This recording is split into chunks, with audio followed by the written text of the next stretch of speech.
Mr. Chairman, thanks very much, and thanks to you all.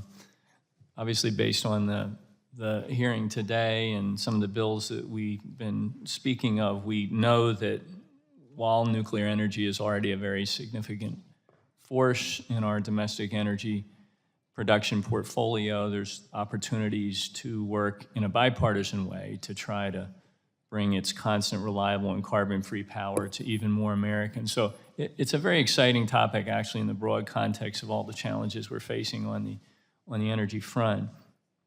So we know this will require licensing and deploying nuclear reactors, but another critical part of the domestic expansion of nuclear energy is going to be building and maintaining a robust federal workforce. We've acknowledged that. I know others here have spoken to it.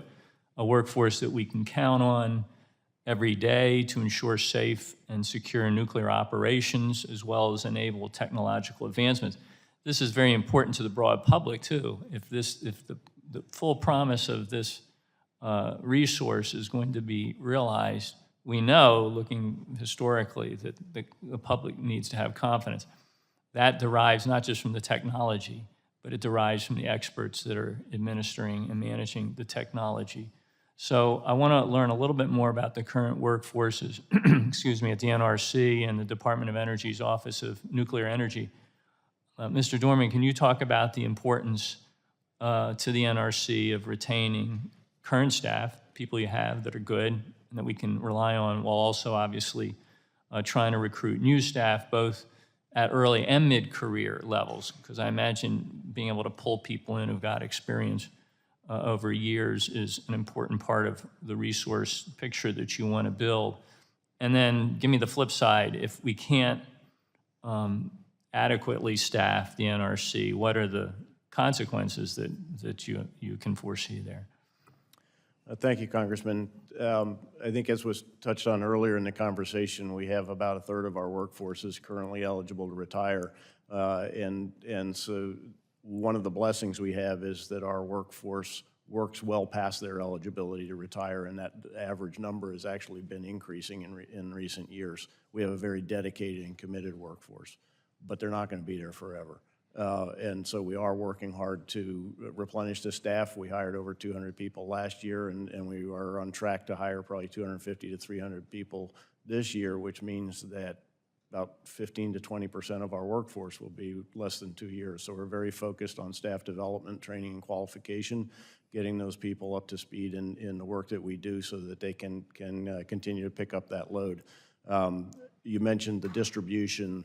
We have over the last 3 or 4 years reinstituted our entry-level hiring program. We call it an apprenticeship network to bring in people at the start of their career, but we are also very reliant on a significant portion of our external hiring being experienced people that we bring in with the knowledge and skills, and we just work with them on developing the regulatory tradecraft.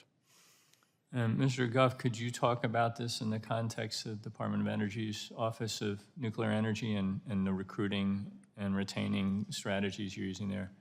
I think we have the similar challenges that were noted by the Nuclear Regulatory Commission. We have a number of our staff could retire. In fact, over the last few years, we've experienced a lot of attrition through the retirement. As far as on the federal staff, we're much smaller than the Nuclear Regulatory Commission, but we are responsible for the laboratories, which does a lot of our work.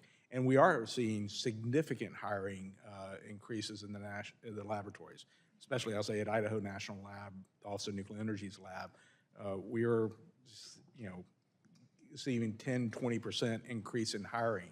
But you're getting a lot of turnover as well. There is a lot of competition with all these new vendors, so people are leaving, which I support that. I want the vendors and all to be successful, but there is more turnover now within the industry. Yeah, let me follow on that in the time I have left, and I do just want to acknowledge, as I know has been done already, but Ranking Member DeGette has HR 4528, which would help significantly in terms of this recruitment and retention challenge. But talk about the competition with the vendors, because everybody's efforts to recruit and retain is derivative of a broader ecosystem in which we're seeing shortages, and every player that's looking for these people is competing. So what does that look like? Because it's sort of